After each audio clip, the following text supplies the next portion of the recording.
So we start with what's your name, or what are you called, or what do you like to be called? My name is Mike. They call me K. K?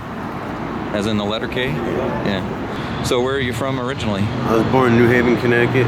New Haven, Connecticut. Okay. I moved out here when I was 19. With your parents or on your own? No, with my fiance. She was in school, and then she stayed here for about 3 months, and then went back to Connecticut to finish school because she had like a trust fund. She had to graduate from Wesleyan University. Oh wow! And she got like this money, but she didn't. Then it got donated to the college, so she went back to finish school. And originally I moved out here for I was doing photography in Connecticut. Went to school for photography, and then still photography, not video, still, right? But then I got a friend of mine was doing film out here. And so he got me a lighting gig on a movie. It was a union job, but he was getting me in. Like they hired some like non-union workers for like for extra help and stuff. But it was like getting my foot in the door, and that was the original plan. So I got rid of everything, quit my job, sold everything except the drum kit and a duffel bag. And 2 weeks before I moved out here, I called them, and the job fell through. He had too many people in his house, couldn't pick me up from the airport. Wow. So I was like, I had to start all over. So you're like stranded with nothing, or? Yeah, this is before I moved here. 2 weeks before I moved here, and so I could have stayed home and start all over there, new apartment, new job, everything, or just move here. So I saved up a little bit of money, like $6,000-7,000 to move here, and then So why move here? What was the deciding factor as coming here instead of staying there?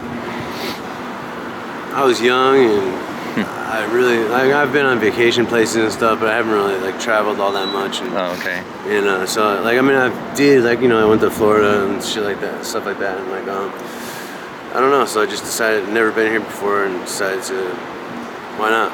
Yeah. And I stayed here. I was doing good. I was cleaning when I moved here for like 3 years. Then I was bartending. I was assistant GM of a nightclub, bartending a couple other places. Okay. I went in with a partner and bought a bar in Noe Valley when I was 22, 23. And the neighborhood association, Noe Valley Neighborhood Association, is kind of hard with they're like the hardest neighborhood association in the city. And so the way we bought it was anyways, long story short, when we finally we had to get a new lease and did the final change of ownership. We had to post a sign for 30 days to protest change of ownership, and they took us to court and we lost. And oh man. So all the money I saved and all the money I put into it, I lost everything. It was really, you lost it all? So after that, I went to Tahiti for a month. Tahiti, wow. And how was it in Tahiti? Was that nice? Yeah, I sat on the beach for a month and drank, went snorkeling, and with my girlfriend, different girl, not the one I moved out here with. And then I came back and got another job managing a club. Was making a bunch of money, had cars, motorcycles, 2 apartments. And then I fell 3.5 stories out of a window and broke my back. Had both my heels replaced, both my ankles reconstructed, and got a methadone habit in the hospital. I was in the hospital for about 5.5 months, got out in a wheelchair, and it went from 1,000 milligrams of methadone a day to a bottle of Vicodin and let me know. And being that I was already a recovering drug addict, that kind of triggered it and just went on one from then. And I was 26, and I had a son too. I was in the hospital. You had a son? My girlfriend was pregnant. Oh my! I was in the hospital 4 weeks and found out that we were 6 weeks pregnant, and everything kind of my goodness. Apart from there. I kind of held it together. This is quite a story. Held it together for a few years, and then just fell apart. And she was like, "I'm not gonna have this around my son." And I never really kept it around I don't know. At the time, it seemed like a better thing to keep it away from him, so he didn't see anything. But I was that meant I was just not there. So right. I don't know. It's kind of I don't know if. I think it's better not having him see it because he never seen me like this. Right. And tore up So, right. but then again, he didn't see me at all. So it's kind of. But he might see you on YouTube though, right? If this, Yeah, no, and then I got clean a few years ago and went home, and like 3.5 years ago I was coaching Little League and working full time and went back to school and had a 2-bedroom apartment with a swimming pool, all this stuff, and then we split up. She went to LA and I broke my hand. Couldn't broke work. your hand. Oh. Started selling dope and got a drug habit again, and just kinda and that's where you are today, huh? Been stuck since then. You have plans somehow to work your way out of this? Yeah, me and my fiance or girlfriend now, like This is yet another fiance. I was with my baby mama for like 12 years. Oh wow. Yeah, so I guess I have plans, but it's like I know what to do. It's just I don't know the first step. It's like the first step's always the hardest one. I mean, like, you know, like Well, there's that old Chinese saying, right? A journey of 1,000 miles starts with the first step. yeah, that's the hardest one. Yeah. Once you know what I mean. I know I can. I'm trying to figure out which the first step to take. Like I went to one of my old job on the wharf, a bartending job I used to have, and like about 2 weeks ago, and they said I could have my job back and stuff like that. But then like, I don't know if that's even the right first step either, because like I don't really have. I have a place. You know, it's like I have a place to stay, but it's like bouncing around a hotel. Like last night I stayed here outside with him just because I was tired, and me and my girl have been fighting, and I didn't feel like going home. So like, but it's like, you know, a day-to-day basis whether I have a hotel and like, you know, not working an honest job. That's a whole lot of felonies to pay $70 a day. Like, you know what I mean? Like every penny's a felony. So yeah, whether it's selling drugs or whatever, you know what I mean? So yeah, I don't know. Are you still selling drugs now? Or? I kind of stopped, and I mean, I support. I mean, I do what I have to do. Sure. But I'm really known as a police, so like I kind of stopped about a year ago. Have you ever been arrested or convicted or anything like that? Hand sales a few times and possessions. Did you have to go to jail or anything? Yeah, I've done years in and out of county jail. Down at 850 Bryant? Yeah, 850, San Bruno. The last time I was arrested, it was an undercover police came up to me. Somebody brought them to me and asked me if I had a 20 of crack. I recognized the cop, and it was You recognized him. And he's like, "Do you have a 20?" And I was like, "No, I don't have anything." And I rang the doorbell to go into my hotel, and they went to somebody else and bought it from someone else, and they took me to jail too for sales and charged me with sales. And so they like framed you, sort of. They just totally like took me. So that's when I kind of stopped selling dope, like full time. Yeah. Because like I was like, they're sick of seeing my face, and they're just gonna take me to jail for whatever. You know what I mean? Sure. I got convicted of sales that I didn't do, so it was kind of really irritating, you know. So basically, you know, it's not, they can't do it, but they're the police, so they do what they want. Basically, you know. So that was the first time I was like in jail, like when I was really innocent. All the other times, you know what I mean, I did it like some kind of way, you know what I mean? Yeah. I was trying to get off of it. This time, like I was really innocent. Yeah. Was it worse because you were innocent? Did it feel worse? Or? Yeah, and especially I had co-defendants. When you have co-defendants, they offer everybody the deal. Oh yeah. A package deal, and if one person doesn't want to take it, nobody can accept the deal. So you know that's what they do on the TV shows on TV all the time. So they do that in real life too, huh? Yeah. And you know, it's like one of the persons that was my co-defendant was a friend of mine, and he had like 5 CDC numbers, 5 California Department of Corrections numbers for sales. So he couldn't afford to take it to trial because if he lost, they're gonna break him off like 10 years. And so he wanted to take the deal of like 2 or 3 years, whatever they were giving him. Right. But I didn't want to take what they were gonna give me. But so he ended couldn't up afford to. Me taking it to trial and fighting it, which I would have won.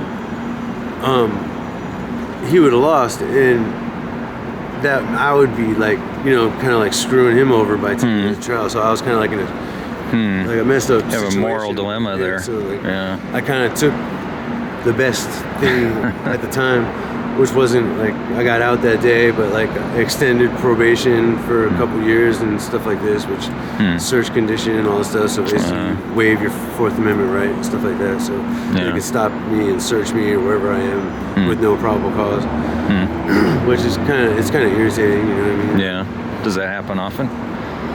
Yeah. Yeah. Yeah. Like. Yeah. Yeah. And if you want to talk about it at all, what's it like down there? What's it like in jail? Is it like what you see on TV? What's it like in jail? I've never been in jail, knock on wood. So you know, there's different like phases you go through. Like when at first, the first few days you're like locked down, like, and well, it depends. Some people are locked down, some aren't, depending on if you're gang affiliated or if you have violence or a high profile case, stuff like that. You'll be locked down, and then this is in process. It's like a classification. They're trying to figure out where to classify you. Like if you're a gang member, they don't want to push you with rival gang members, stuff like that. Or if you have like any enemies that would be in the jail, like sure. I have a friend that his wife was murdered, so like the dude that's in there for murder, like they wouldn't house them together. That kind of makes sense, yeah. Stuff like that. So the first few days they kind of separate everybody and make sure they're putting everybody in the right place, so it's not going to cause any more problems. Right. Then after that, you go like minimum security all goes together. Minimum and max can't be housed together, like can't be in the same dorm or whatever. Right. So like which were you, minimum? Medium to max depends on. I don't know. But which were you? I was medium. They put me in a medium max zone. Okay. All right. And then once you're there doing your time, days are pretty much run together, boring days, or what? Yeah, you kind of have to. Everybody gets their own little program together. Like in the morning, like everyone just does their little thing. They read their paper or book at the same time every day. Like you get your like little routines. So like it makes the day go by faster. Exercise, you know what I mean, after dinner or whatever, and then it's easier if you have some money on your books. If you have no money on your books and you can't buy stuff, you can't order from the store, and like, because like they keep you hungry in there, and like, so if you don't have your own food, like, it sucks. It sucks, you know, like, and especially when you're watching everyone else cook. But like, it makes it go by a lot easier once you have like your own stuff. Like once you get settled after like about a month, you get your own stuff every week. Every week, you like your own hygiene stuff and your own like just food, like little candy bars, coffee. It makes a big difference when you're in jail. You know what I mean? Like. So, do you have cellmates, or you by yourself in a cell, or what? It depends where you are. Some of them are 2-man cells, and a good cellie makes it by a lot faster. And you don't get to choose who that is, right? Not at first, but then after a while, like once you get to know the police that are working every day and stuff, like some of them are kind of cool, some are assholes, but some are cool. And like you can be like, hey, me and him want to cell together, and as long as like you can switch with someone else that's cool to swap with you, like you can get together and they'll work with you. I see. And or if I was a worker, like a trustee, like a inmate worker, like you get to you help clean up and make bed rolls, like the blanket sheets and soap and stuff for new people coming in. You give them all their stuff, right? And help the police out, vacuum the classrooms, vacuum all the like captain's office, and take out the garbage and stuff. And that kind of makes your time go by faster, and like you eat better food, like.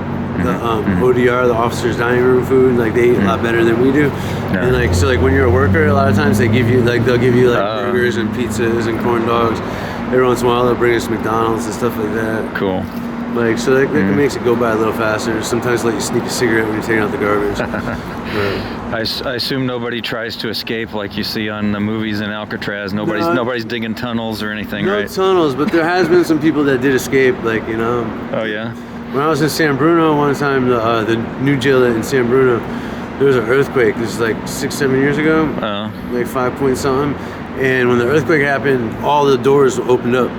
Like there's like each pod, there's 48 people in each pod, and then there's a little gym with a half-court basketball court in each pod. So you go out to the gym all day long.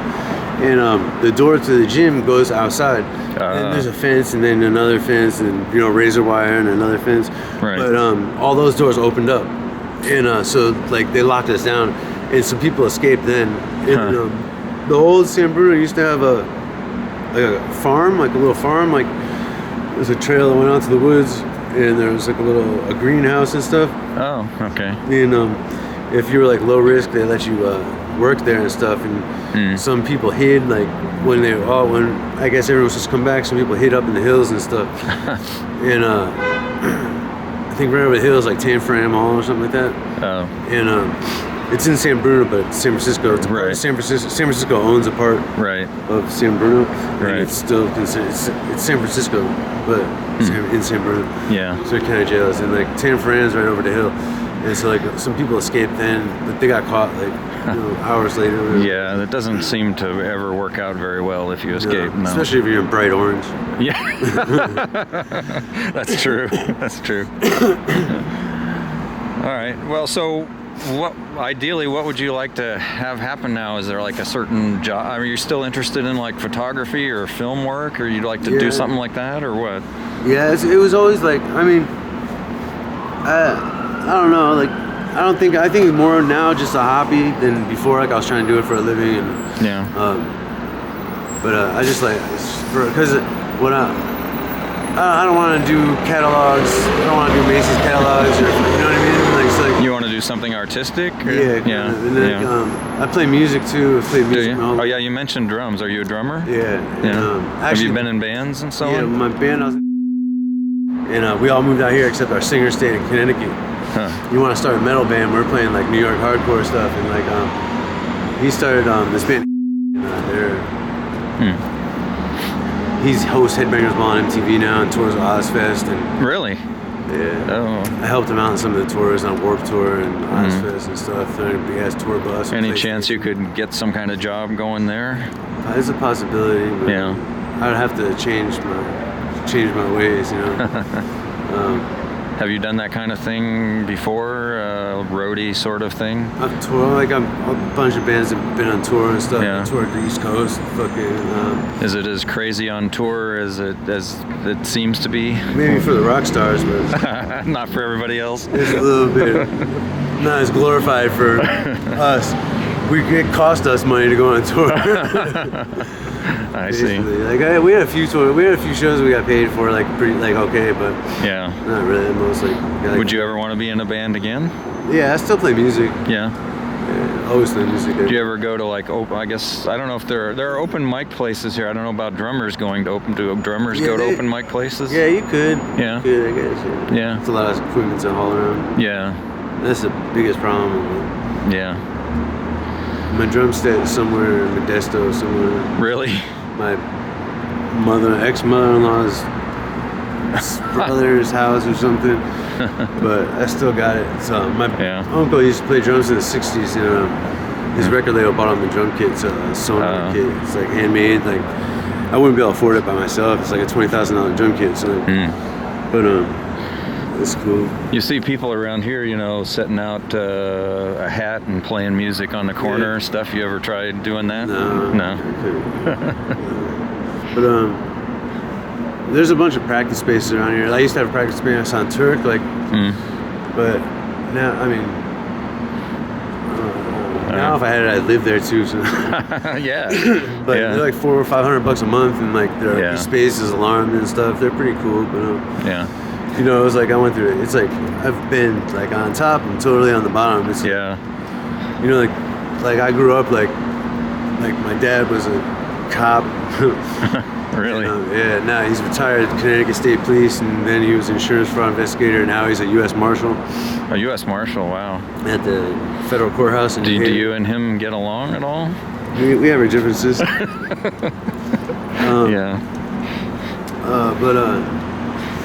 don't know. It's crazy, like, because I didn't grow up like this is. You know what I mean? Yeah. Well, I don't think anybody plans on this. Yeah. Yes, my brother's a history teacher at the same high school we graduated from, and like coaches lacrosse. Yeah. My other brother's like just graduated college for early childhood development. Like my whole family's like teachers or cops. Or my cousin I grew up with, like we smoked weed together for the first time and everything. He's a Navy SEAL in SEAL Team 6. Oh wow. And like it's crazy. Like I'm like the black so you're like sheep. the black sheep. That's what I was gonna say. The black sheep of the family. Black sheep. It's crazy. Yeah. I have one other cousin that's kind of like I'm Italian, and he's like kind of hooked up with the Italians, and like he owns like strip clubs and bars, and the Feds just seized all this stuff and like, sells a lot of coke and stuff like that. But it's me and him, and other than that, but he's on the glorified end, like I was gonna say, and right, everything. But well, I hope you manage to get your back to a better place somehow. I hope it works out for you. Yeah. So, anything else you want to say before we wrap it up? No, that's okay. All right. Well, I thank you very much. I appreciate it.